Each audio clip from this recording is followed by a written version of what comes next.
So guys welcome back to micro classes. हमारी MEd first sem की important classes चल रही हैं। आज का हमारा सब्जेक्ट है फिलोसॉफिकल फाउंडेशंस ऑफ एजुकेशन।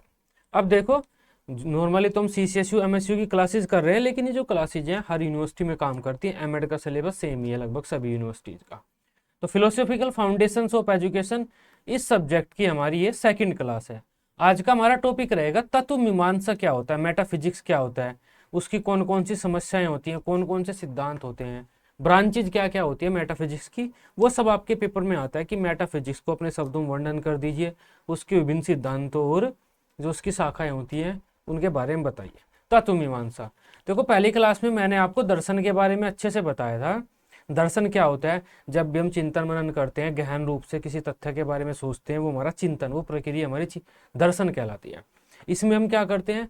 खुद को समझने की कोशिश करते हैं, ईश्वर है या नहीं, आत्मा है, परमात्मा है, क्या है, पुनर्जन्म होता है या नहीं होता है, हम क्यों आए हैं, कहाँ से आए हैं इस धरती पर, किसने हमें बनाया है, क्या जरूरत थी हमारा, मरने के बाद क्या होगा, जब मैं कहूँगा कि जब मैं कहता हूँ या कोई दूसरा कहता है कि ये मर गया, इसका मतलब क्या है, कि वो मर ही गया या थोड़ा बहुत जिंदा है, या जिंदा होने या मरने का क्या अर्थ है।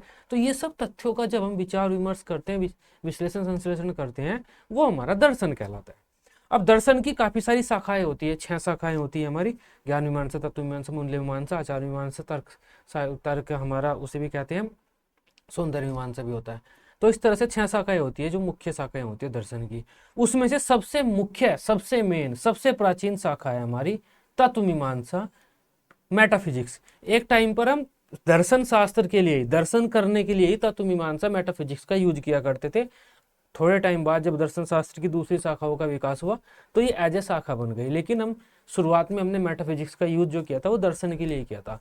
मेटाफिजिक्स जो ये शब्द है, इसका प्रयोग किसने किया था? अरस्तु साहब ने किया था। उस टाइम अरस्तु अपने टाइम पर साइंस वगैरह पढ़ा करते थे। उस टाइम पर साइंस भी तो पढ़ाई जाती होगी जब अरस्तु थे, तो अरस्तु साइंस वगैरह पढ़ा करते थे। और अब भौतिक विज्ञान का, साइंसेज का अध्ययन करने के बाद जब इन्होंने दर्शन वगैरह का प्रयास किए अरस्तु ने, तो अपने दर्शन के लिए मेटाफिजिक्स शब्द का प्रयोग किया था अरस्तु ने। मेटाफिजिक्स का मतलब क्या होता है? मेटा का मतलब होता है परे, फिजिक्स का मतलब होता है भौतिकी। फिजिक्स मतलब भौतिक विज्ञान नहीं होता, फिजिक्स सब कुछ होता है, भौतिकी से संबंधित होता है फिजिक्स। इसमें आपका केमिस्ट्री भी आ जाएगा, बायो भी आ जाएगा। जो चीज़ हमें दिखाई देती है ना, उसे हम भौतिक पदार्थ बोलते हैं, जिसे हम छू सकते हैं। तो भौतिक पदार्थों का जो अध्ययन करते हैं, जो वो हम विज्ञानों में करते हैं। तो मेटाफिजिक्स का मतलब होता है भौतिकी से परे या विज्ञान से परे। तो जब भी हम कोई ऐसी बात करते हैं जिसकी व्याख्या विज्ञान नहीं कर पाता, उसे हम दर्शन कहते हैं या उसे हम मेटाफिजिक्स कहते हैं। जैसे अगर हम ये कहें कि भौतिक विज्ञान वाले या विज्ञान जो हमारे वैज्ञानिक हैं, में क्या बात करेंगे कि हम इस तरह से आए हैं इस दुनिया में, भगवान नहीं है, हम पदार्थ से बने हैं, मैटर होता है, अणु होता है, परमाणु होता है, उसमें इलेक्ट्रॉन न्यूट्रॉन घूमते हैं, ऐसे ऐसे होता है, इस तरह से हम बने हैं, विज्ञान यही तो कहेगा। उसके बाद अगर हम खड़े होकर ये बात कहें, ये बताओ वो इलेक्ट्रॉन जो अणु परमाणु के ऊपर, उसके न्यूट्रॉन प्रोटॉन के ऊपर घूम रहे हैं, वो किसने घुमाए? या हम ये कहें ये धरती जो है, इस धरती ये सूर्य के चारों ओर ही क्यों घूम रही है, इसके ज्यादा नजदीक क्यों नहीं है, इसी जगह पर क्यों रखा है, किसने रखा है, इसे क्यों रखा, क्या जरूरत थी?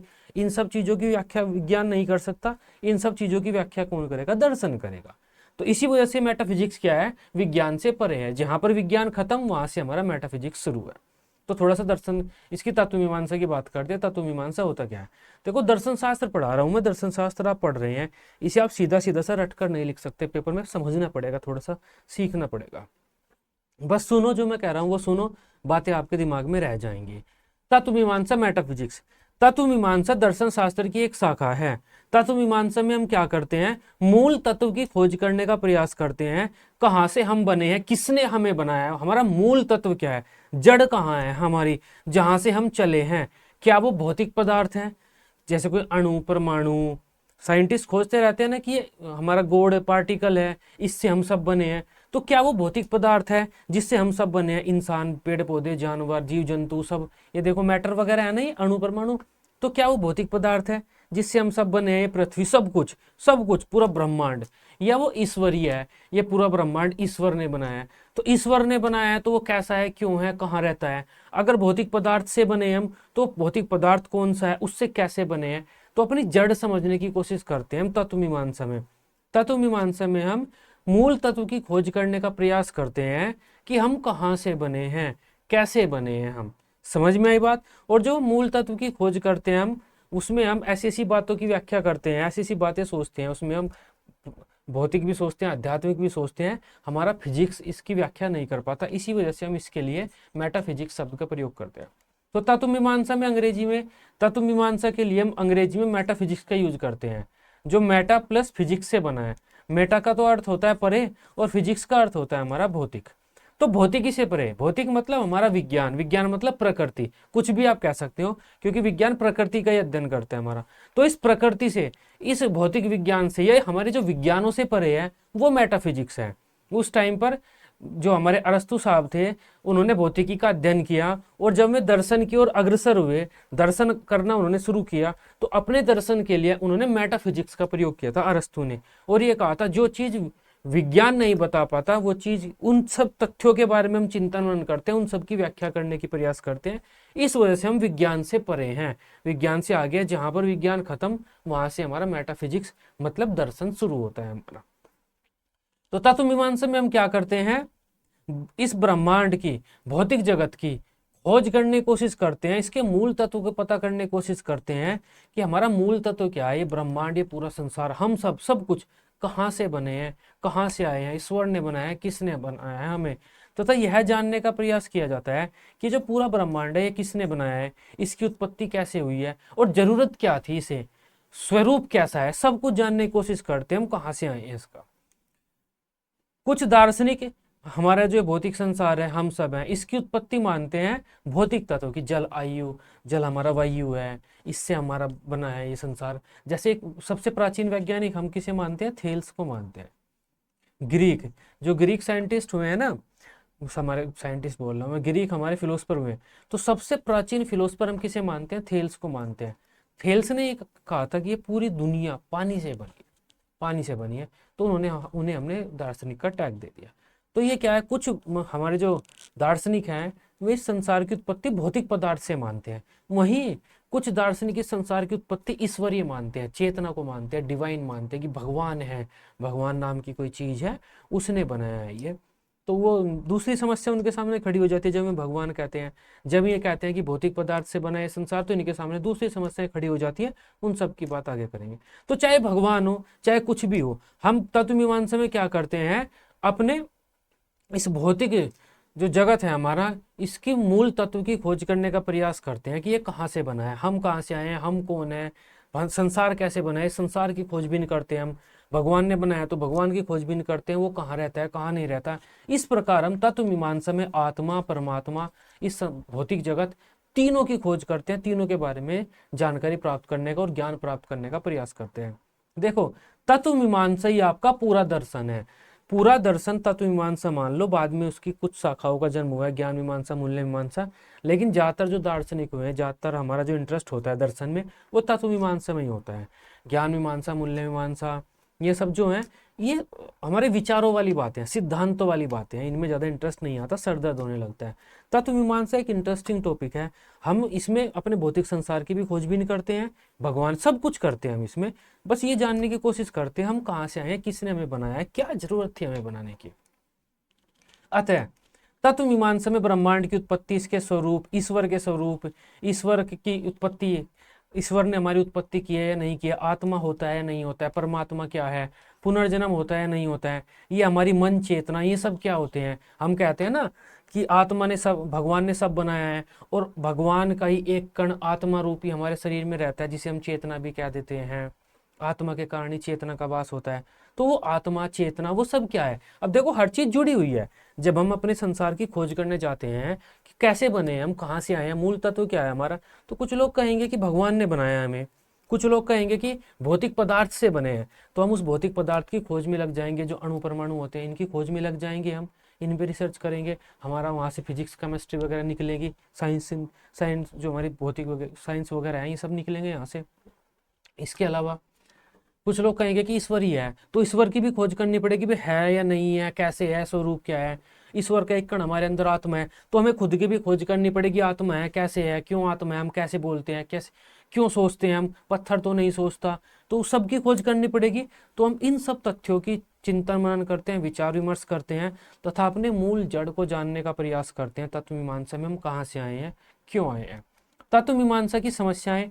अब तत्व मीमांसा में हम इन सब प्रश्नों का उत्तर ढूंढने का कोशिश करते हैं, इन सब प्रश्नों पर रिसर्च करते हैं, चिंतन मनन करते हैं। जो मीमांसा है ना, ये मीमांसा हिंदी शब्द तत्व मीमांसा दो शब्दों से मिलकर बना है। तत्व मीमांसा तत्व से और मीमांसा से।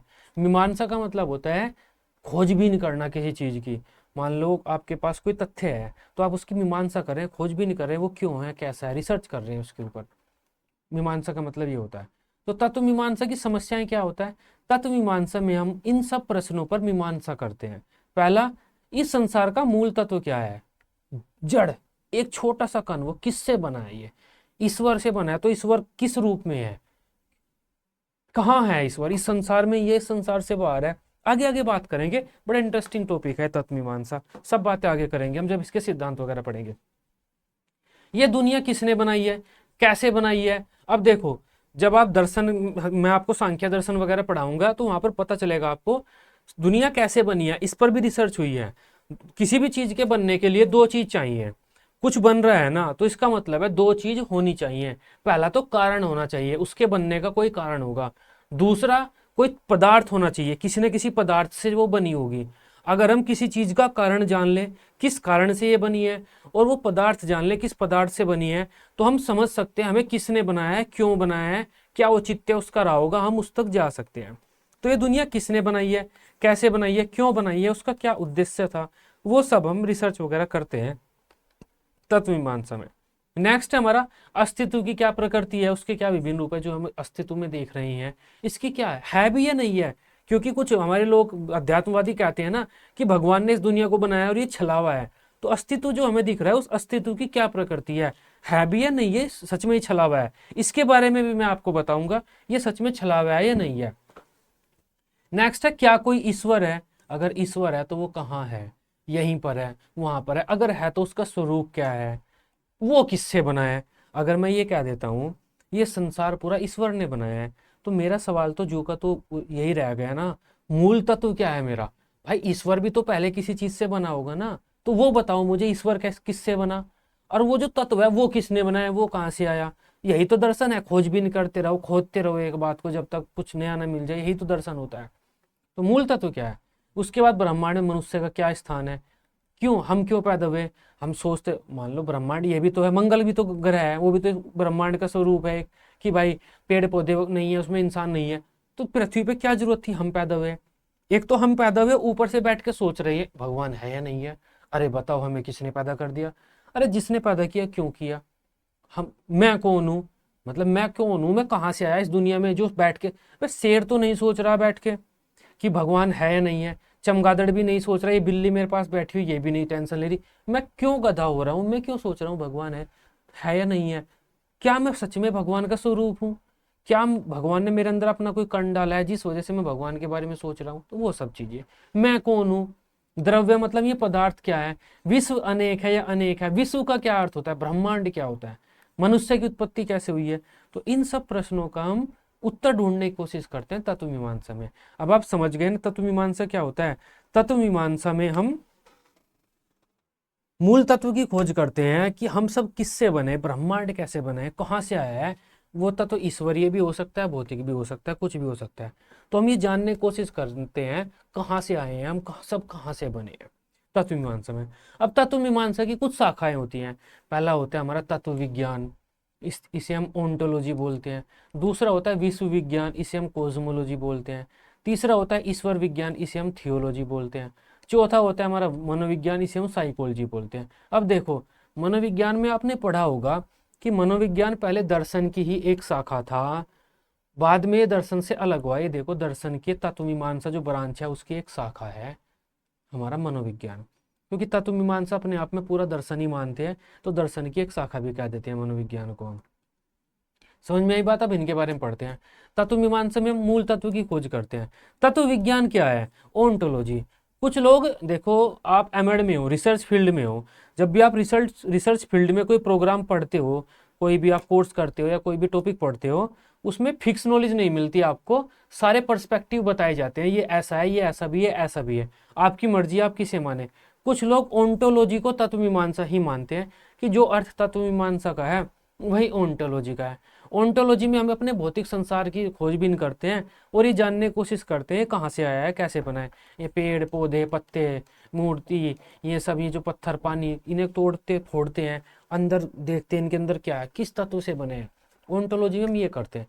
कुछ लोग ओंटोलॉजी को तत्व मीमांसा भी कह देते हैं। सब अलग अलग दार्शनिक, सबकी अलग विचारधारा है। मेरा काम आपको खास ज़्यादातर जितनी हो सके उतनी बताना, क्योंकि आप रिसर्च में हो। बीएड में तो मैं ये भी कह के काम चल जाता कि तत्व मीमांसा में ये अर्थ होता है और तत्व मीमांसा की ये विशेषताएं होती है। बीएड में तो ये भी काम चल जाता। एमएड में थोड़ा सा रिसर्च वाली सोच आपके अंदर डेवलप करनी पड़ेगी हमें।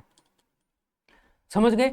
तत्व मीमांसा में इन भौतिक पदार्थों के स्वरूप की जानने की कोशिश करते हैं। हम ये जानने की कोशिश करते हैं कि ये पदार्थ अस्तित्व में है, इसका क्या अर्थ है, कहाँ से आए, ये कैसे आए, खोजबीन करते हैं, तोड़फोड़ करते हैं, मूल तत्व को आधार जानने की कोशिश करते हैं इनका।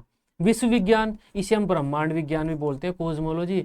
इसमें हम क्या करते हैं, पूरे विश्व को एक रूप में देखते हैं। अब देखो, इंडिया में एक पेड़ पौधा है, अलग तरह का है, लेकिन अमेरिका में दूसरी तरह का है, लेकिन उनकी विशेषताएं एक है, उसकी पत्ती हरी, उसकी पत्ती हरी, हल्का फुल्का अंतर है। इसके अलावा मैं भी सैल से बना हूं, मछली भी सैल से बनी है। इसके अलावा शेर भी डरता है, अफ्रीका में रहने वाला एक शेर भी डरता है, चाइना में रहने वाला एक बिल्ली का बच्चा भी डरता है, या फिर चिड़िया भी डरती है किसी चीज से और शेर का बच्चा भी डरता है। ये क्या है, मतलब पूरी पृथ्वी हमारी एक ही है, हम सब एक ही हैं, कहीं एक जड़ से। डार्विन ने कहा था ना, जो डार्विन का सिद्धांत है और जो हमारा बिग बैंग थियरी है, वो हमारे इसी कोस्मोलॉजी से निकली है, इसी पर आधारित है, विश्व विज्ञान से ही, क्योंकि उन्होंने पूरे विश्व को एक रूप में देखा और जानने की कोशिश की। तो बिग बैंग थियरी से एक विश्व बना, धीरे धीरे इतनी प्रजाति पैदा हुई। डार्विन का विकासवाद का सिद्धांत भी यही बोलता है, थियरी ऑफ एवोल्यूशन, कि हम सब लोग एक सेल से बने, बाद में पूरी पृथ्वी पर इस तरह फैल गए। तो पूरे ब्रह्मांड को हम, पूरे विश्व को एक रूप में देखते हैं और उसे जानने की कोशिश करते हैं, उसके बारे में खोजबीन करते हैं, ये पता करने की कोशिश करते हैं ये कैसे आया, कहाँ से। अगर हम ये जान लेंगे बिग बैंग कैसे हुआ, उससे पहले क्या था, तो हमें पता चल जाएगा हम कहाँ से आए हैं। नेक्स्ट हमारा ईश्वर विज्ञान, थियोलॉजी। इसमें हम ईश्वर की खोजबीन करते हैं। कुछ लोग कहते हैं कि ईश्वर ही है, तो ईश्वर है भी, नहीं भी है तो कहाँ है, इस दुनिया में है या इस दुनिया से बाहर है ईश्वर। हम कह देते हैं कि इस दुनिया का मूल तत्व ईश्वर ही है। चेतना, देखो ईश्वर, आत्मा, चेतना को एक जगह मानो, तीनों का मतलब एक ही होता है हमारा, हल्का अंतर है, लेकिन हम लोग एक रूप में नहीं रखते हैं कि ईश्वर का ही एक कण है हमारे अंदर। आत्मा, ईश्वर है तो आत्मा है, अगर ईश्वर नहीं तो आत्मा भी नहीं। आत्मा हमारे अंदर है, तो आत्मा जो हमारे अंदर है वो चेतना के रूप में है। चेतना क्या होता है, जैसे बिजली का तार होता है ना, उसमें से इलेक्ट्रिसिटी बह रही है, हमारे मस्तिष्क में सेल्स हैं, उनके अंदर हमारे विचार बह रहे हैं। इस तरह से हमारे शरीर के सभी अंगों में चेतना का प्रवाह हो रहा है। उस चेतना के प्रवाह से ही हम सोचते हैं, हाथ पैर हिलाते हैं, महसूस करते हैं। जब चेतना का प्रवाह रुक जाता है हमारे शरीर में, हमारी मृत्यु हो जाती है। समझ में आ रही है ना बात? तो ये सब होता है। तो ईश्वर विज्ञान में हम ईश्वर के खोजबीन करते हैं। ईश्वर है तो कहाँ है भाई? कुछ लोग कहेंगे इसी दुनिया में है ईश्वर। तो जब ईश्वर इसी दुनिया में है तो दिखाई क्यों नहीं देता वो हमें? एक बड़ा सा भालू टाइप में हमें जैसे सूरज दिखता है, ऐसे ईश्वर क्यों नहीं दिखता हमें? इसके अलावा अगर ईश्वर इसी दुनिया में है तो उसने इस दुनिया को कैसे बना दिया जब वो ऑलरेडी इस दुनिया में है? इस दुनिया को तो कोई दूर बैठा हुआ अलग से बनाएगा ना। अगर वो ईश्वर इस दुनिया से परे है तो वो कौन सी दुनिया में है? फिर उसने ये दुनिया क्यों बनाई? अलग अलग सवाल, अलग अलग विचार, अलग अलग उत्तर, उनके अलग अलग समस्याएं, वो बातें अलग हो जाती हैं हमारी। तत्व मीमांसा को जब हम ज्यादा गहन में पढ़ेंगे तब ये बातें आएंगी। नेक्स्ट है हमारा मनोविज्ञान। अब हम कहते हैं ईश्वर है, ईश्वर का एक कण है हमारे अंदर, आत्मा, चेतना, तो हमें खुद का भी अध्ययन करना पड़ेगा। भाई मैं कौन हूँ? तत्व मीमांसा का सबसे बड़ा सवाल तो यही है कि मैं हूँ कौन, कहाँ से आया मैं? तो मैं इस खुद को जानने के लिए, अपने मूल तत्व को जानने के लिए हम कहाँ से आए, पेड़ पौधे, ईश्वर सबकी अध्ययन कर रहे हैं, खुद का भी तो अध्ययन करना पड़ेगा हमें कि मैं कौन हूँ। ये जो पत्थर पड़ा हुआ है ये वाला, ये तो नहीं सोचता, न इसे चोट लगती, न ये बोलता, न ये रोता, मुझे क्यों महसूस होता है? मैं क्यों सोचता हूँ? मुझे क्यों फीलिंग्स है? मुझे क्यों डर लगता है? मैं क्यों अपने विचार क्यों आते हैं मेरे मन में? इसके अंदर क्यों नहीं आते, इस पानी के अंदर क्यों नहीं आते, उस पेड़ के अंदर क्यों नहीं आते, सूरज के अंदर क्यों नहीं आते, मेरे अंदर क्यों आते हैं विचार। तो हमें खुद का भी अध्ययन करना पड़ेगा। हमने खुद का अध्ययन शुरू किया कि हम हमारे अंदर क्या है, हम दो चीजों से बने हैं, मूर्त और अमूर्त। मूर्त तो मतलब हमारा, हम कहते हैं ना जड़ और चेतन से मिलकर बने हैं, हमारा शरीर जड़ और चेतन से मिलकर बना है। जड़ का मतलब तो ये खाल हड्डी शरीर मूर्त पदार्थ। एक होता है अमूर्त चेतन। चेतन मतलब हमारे अंदर चेतना है, आत्मा है, ईश्वर का एक कण है, उससे मिलके बने हैं हम। तो हम उनका अध्ययन करते हैं, अपने व्यवहार का, चेतना का, हम क्यों ऐसे सोचते हैं। ये लड़का अलग सोचता है, वो लड़का अलग सोचता है, उसे क्रिकेट खेलना पसंद है, इसके अंदर क्रिकेट खेलने को इच्छा नहीं है, जबकि आत्मा चेतना तो दोनों के अंदर बराबर है। तो दोनों अलग अलग क्यों हैं। तो वो सब अध्ययन हम मनोविज्ञान में करते हैं। धीरे धीरे मनोविज्ञान के अंदर कुछ वैज्ञानिक पैदा होने लगे, उन्हें चुल मची विज्ञान को मनोविज्ञान में लेकर आने की। उन्होंने क्या किया, हर चीज पे सवाल करना शुरू कर दिया कि आत्मा के स्वरूप को बताओ, आत्मा की प्रकृति को बताओ। तो फिर तत्व मीमांसा वालों ने क्या किया, भाई तुम अपना एक अलग सब्जेक्ट बन जाओ, मनोविज्ञान को अलग सब्जेक्ट के रूप में भेज दिया। पहले ये इसी का एक अध्ययन था, लेकिन अब मनोविज्ञान का अध्ययन हम तत्व मीमांसा में भी करते हैं, लेकिन प्रॉपर मनोविज्ञान का नहीं करते, आत्मा का चेतना का करते हैं। अपनी चेतना का स्वरूप कैसे, हमारे शरीर में चेतना का प्रवाह कैसे होता है, आत्मा अगर भगवान है तो आत्मा क्या कैसी होती है, कैसे हमारी क्रियाओं को नियंत्रित करती है, वो करते हैं हम यहाँ पर। तो ये दर्शन शास्त्र की शाखाएं हैं, इसके ये क्षेत्र मान लो। इन क्षेत्रों में हम रिसर्च वगैरह करते हैं और ये जानने की कोशिश करते हैं कि हमारा स्वरूप क्या है, हम कहाँ से पैदा हुए हैं, मूल तत्व क्या है हमारा। अब देखो दर्शन, इसमें तत्व मीमांसा में हम क्या करते हैं, दर्शन शास्त्र की शाखाएं कह रहा था मैं, तत्व मीमांसा की शाखाएं हमें। अब देखो तत्व मीमांसा में हम क्या करते हैं, ये जानने की कोशिश करते हैं हम कहाँ से आए हैं, हमारा मूल तत्व क्या है। जनरली हम अपने शरीर को कहते हैं कि हम दो तत्वों से मिलकर बने हैं, जड़ तथा चेतन। चेतन मतलब ये चेतना, चेतन कहें आप, कॉन्शियसनेस कहें, आत्मा कहें, कुछ भी कहें, बात वही है। हमारे शरीर में आत्मा चेतना के रूप में प्रवाह करती है। ज्यादातर जो हमारे आध्यात्मवादी होते हैं ये डायलॉग बोलते हैं। तो ये चेतना है, ये एनर्जी जो दिख रही है ना, एनर्जी के फॉर्म में पूरे शरीर में जो बह रही है, ये चेतना है, आत्मा का एक व्यवहारिक रूप मान लो आप इसे। ये तो हमारी चेतना हुई। और ये जो कान नाक हड्डी दिख रही है, आंख जो फूट जाती है, वो क्या है, हमारा जड़ है। तो हमारा शरीर जड़ और चेतन दोनों से मिलकर बना है। तो अब दर्शन शास्त्र में, इसमें तत्व मीमांसा में हम क्या करते हैं, मूल तत्व की खोज करते हैं, हमारा मूल तत्व क्या है, कहाँ से हम बने हैं। कुछ लोगों ने कहा भगवान है, कुछ लोगों ने कहा भाई भगवान है ही नहीं, भगवान नाम की कोई चिड़िया नहीं होती, वो खत्म है, भगवान की बात जो करता है बस जो हमें दिख रहा है वही सही है। कुछ लोगों ने ये कहा कि जो हमारा मूल तत्व है वो एक है, कुछ लोगों ने कहा दो है, कुछ लोगों ने कहा बहुत सारे मूल तत्व हैं हमारे। इस तरह से दर्शन शास्त्र की जो तत्व मीमांसा है, तत्व मीमांसा में अलग अलग सिद्धांत बनने लगे। अलग अलग मनोवैज्ञानिकों ने अलग अलग जो हमारे दार्शनिक थे उन्होंने अलग अलग बातें कही। तो तत्व मीमांसा में बहुत सारे अलग अलग हमारे सिद्धांत बन गए। कुछ इंपॉर्टेंट सिद्धांतों की मैं आपको यहाँ पर बताता हूँ उनके बारे में। पहला है भौतिकवाद। अब देखो कुछ लोग भौतिकवादी पैदा हुए तत्व मीमांसा में, उन्होंने ये कहा भगवान वगैरह कुछ नहीं होता, सिर्फ भौतिक पदार्थ ही सत्य है, ये भौतिक पदार्थ ही अंतिम है, और जो ये संसार बना है इन भौतिक पदार्थों से ही मिलकर बना है। ठीक है, इन्होंने कहा कि भौतिक पदार्थ जैसे जल अग्नि वायु यही अंतिम है, जो मूल तत्व है वे यही है, भगवान वगैरह कुछ नहीं है, हमारी चेतना भी कुछ नहीं होती, यही है। और जो हम सोचते हैं हमारे शरीर में जो चेतना का विकास हुआ है, भौतिकवादी ये बोलते हैं कि हमारे जो मूल पदार्थ है, मूल तत्व है, जल अग्नि वायु मिट्टी, इन सब के एक निश्चित अनुपात में मिलने से इंसान के अंदर या जानवरों के अंदर चेतना का विकास हो जाता है। इन्होंने ये कहा।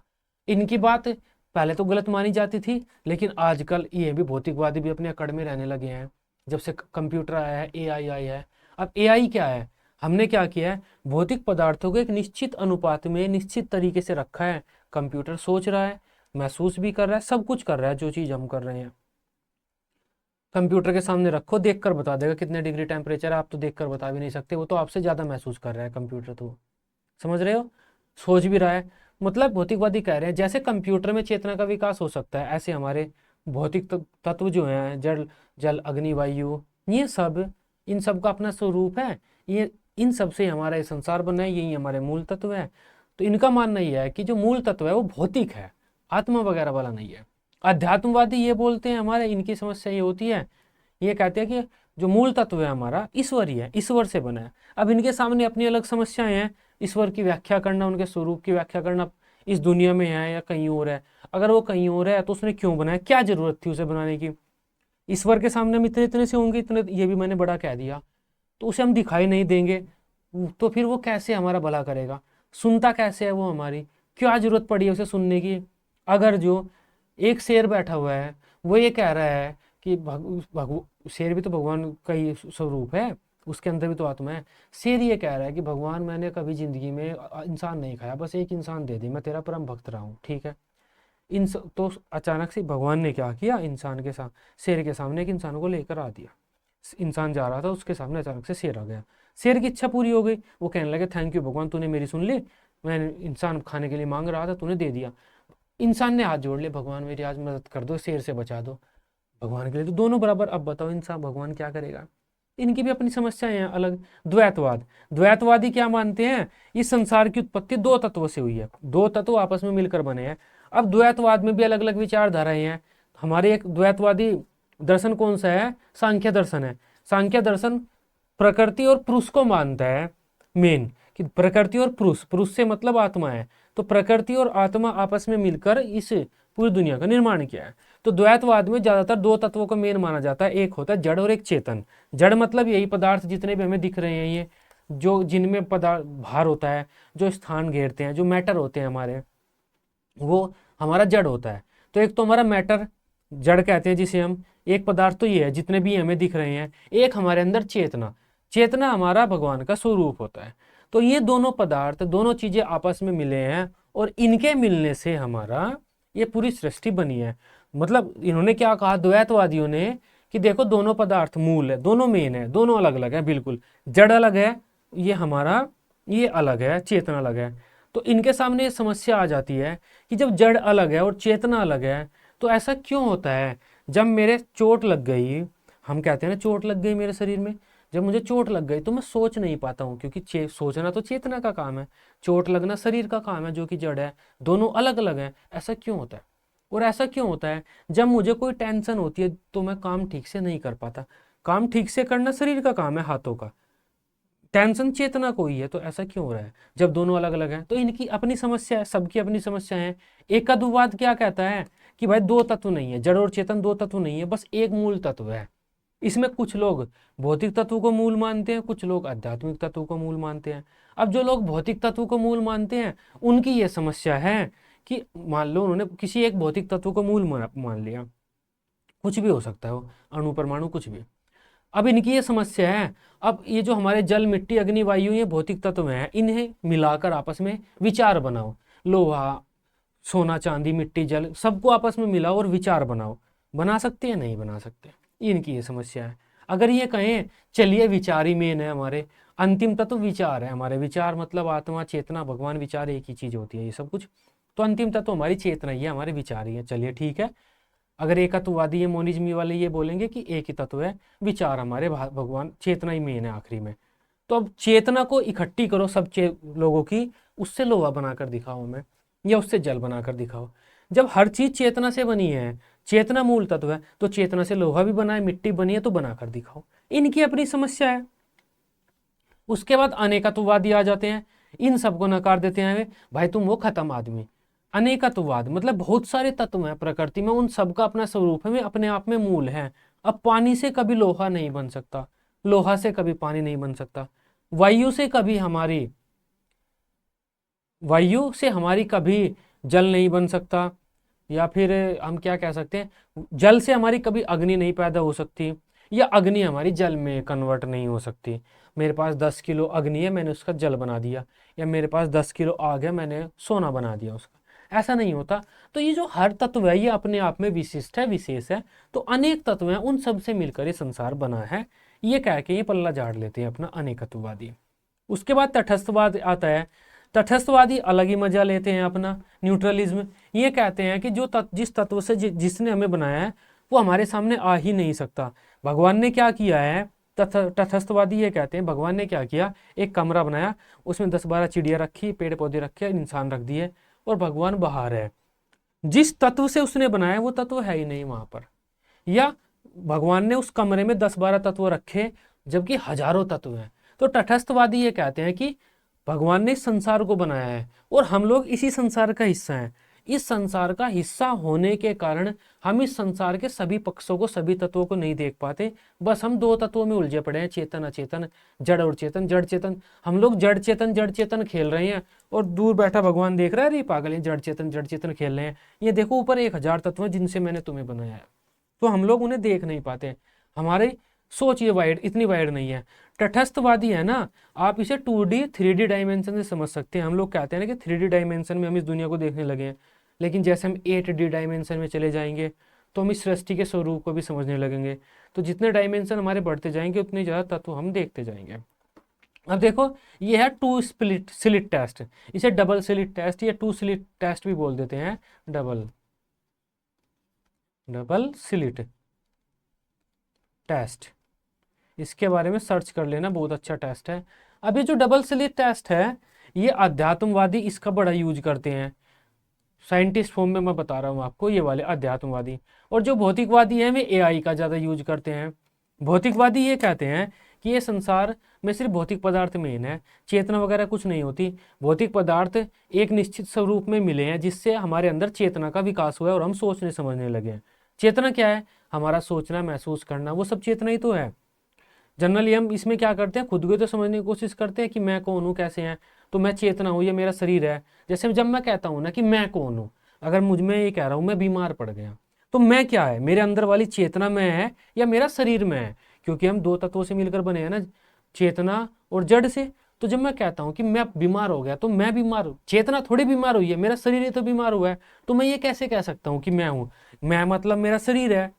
तो मैं के लिए चेतना का यूज नहीं कर रहा, शरीर का यूज कर रहा हूं। मैं थक गया, मैं थोड़ी थका हूं, चेतना थोड़ी थकी है, मेरा शरीर थका है।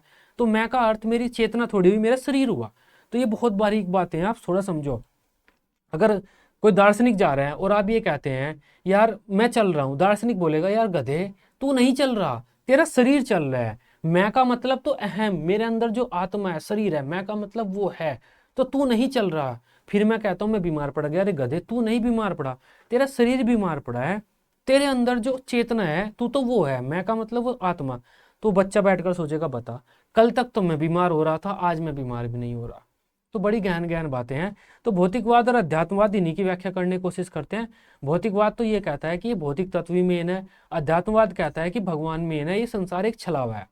तो भौतिकवादी AI की बात करते हैं हमेशा। अब देखो, हमने भौतिक पदार्थों को एक निश्चित अनुपात में मिलाया, इस वजह से AI का जन्म हुआ और AI सोच सकता है, महसूस कर सकता है, ठीक है।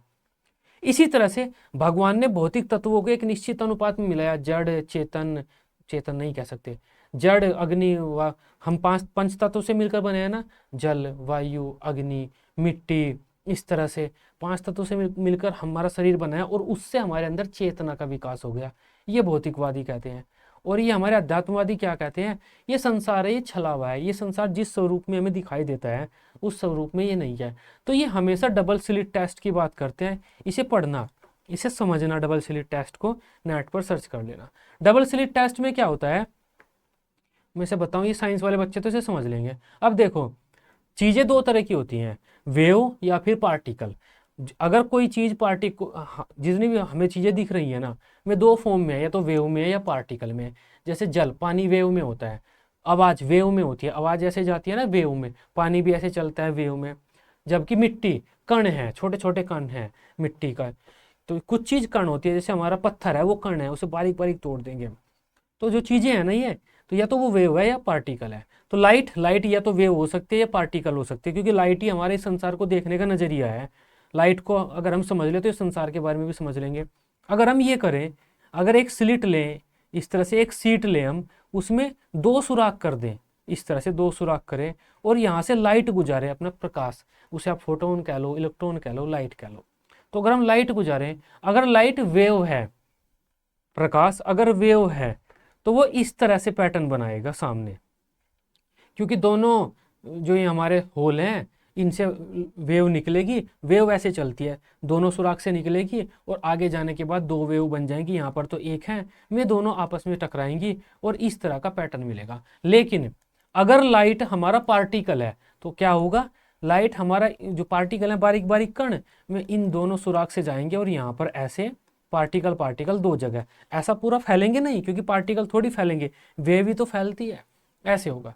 तो इसी वजह से हमने डबल स्लिट टेस्ट किया। इसमें क्या किया, लाइट को हमने इस तरह से दो शीट में से गुजारा और हमने देखा कि लाइट वेव वाले पैटर्न बनाती है। तो हमने कह दिया लाइट एक वेव है। साइंटिस्ट थे जिन्होंने कहा था लाइट एक वेव की तरह वो करती है, हमारा एक उसकी प्रकृति नेचर लाइट की एक वेव की तरह होती है। कुछ ने कहा था एक पार्टिकल की तरह भी होती है। तो ये हमेशा कन्फ्यूजिंग वाली बात रही है। तो देखो वेव है तो हमें समझ में आ गया लाइट वेव है, क्लियर है। वेव को अगर हम गुजारेंगे तो ऐसे पैटर्न बनाएगी, कहीं पर ऊपर कहीं पर नीचे फैल जाएगी वेव। अगर कण होते जैसे धूल के कण है, अगर पार्टिकल होते तो इन दोनों सुराख से जाते हुए बाकी यहाँ पर रुक जाते और दोनों सुराख से जाते और यहाँ पर दो जगह इकट्ठे हो जाते हैं। हमने सोचा चलो इसे देखते हैं कि लाइट वेव की तरह कैसे निकल रही है। हमने वहाँ पर कैमरा लगाया, एक ऑब्जर्विंग डिवाइस लगाया, ये हमने उसे आंखों से ऑब्जर्व किया कि लाइट इनमें से कैसे निकल रही है और कैसे वो वेव के फॉर्म में चल रही है, मैं देखते हैं। तो जैसे ही हमने ऑब्जर्विंग डिवाइस लगाया ना, तो हमने देखा कि जो सामने वाला जो ये पैटर्न बन रहा था, ये पैटर्न ही नहीं बना, पैटर्न ही नहीं बना। ये पैटर्न क्या बना, सामने ये कण कण, ये डॉट डॉट डॉट डॉट बन गए। डॉट डॉट डॉट डॉट का मतलब लाइट एक पार्टिकल है। अब यहाँ से डॉट डॉट डॉट डॉट चले और बाकी डॉट डॉट डॉट डॉट सब यहाँ पर रुक गए और कुछ डॉट डॉट इन दोनों सुराख से होकर यहाँ पर रुक गए। तो लाइट एक पार्टिकल है, ठीक है, ये बात बढ़िया है। तो जैसे ही हमने अपनी नज़र घुमाई वहाँ पर वेव के पैटर्न बन गए, जैसे ही हम उसे देखने लगे वहाँ पर पार्टिकल के पैटर्न बन गए। मतलब हमारे देखने से जो लाइट है वो अपना नेचर चेंज कर रही है, वेव से पार्टिकल में, पार्टिकल से वेव में। अब वेव का मतलब होता है एनर्जी, मतलब कोई चीज़ है ही नहीं, बस वो एनर्जी की फॉर्म में है, वो वेव है। मतलब ये सब कुछ जो हमारे सामने ये है ही नहीं, छलावा है, बस हमें दिख रहा है, भ्रम है हमारा। यही बात हमारा भारतीय दर्शन हमेशा कहता है, यही बात डबल स्लिट टेस्ट कहता है। बाकी इसके बारे में पढ़ लेना, आप रिसर्च कर लेना डबल स्लिट टेस्ट के बारे में, आपकी खोपड़ी थोड़ा सा खुलेगी संसार के बारे में। तो ये आज की हमारी क्लास थी। आई होप इस क्लास को आप बेहतर तरीके से समझ पाए होंगे। तत्व मीमांसा क्या होता है, कल हम मूल्य मीमांसा, ज्ञान मीमांसा की बात करेंगे, चलो हम उसके बाद लेंगे मूल्य मीमांसा। तत्व मीमांसा और ज्ञान मीमांसा ज़्यादा इंपॉर्टेंट होता है आपके पेपर के लिए। तो ज्ञान मीमांसा नहीं, ज्ञान मीमांसा की बात करेंगे कल हम, उसके बाद आगे डिस्कशन करेंगे। तो ये आज की हमारी क्लास थी। आई होप आप इसे समझ पाए होंगे। वीडियो अच्छी लगी हो आप इसे अपने बीएड ग्रुप्स वगैरह में शेयर कर सकते हैं। बाकी एमएड के स्पेशल आपकी यूनिवर्सिटीज़ वगैरह के लिए नोट्स बने हुए हैं, अगर आप नोट्स लेना चाहते हैं नोट्स ले सकते हैं, इस नंबर पर कॉन्टैक्ट कीजिए, आपको सभी सब्जेक्ट के पेड नोट्स मिल जाएंगे। आई होप इस टॉपिक वगैरह को आप बेहतर तरीके से समझ पाए होंगे।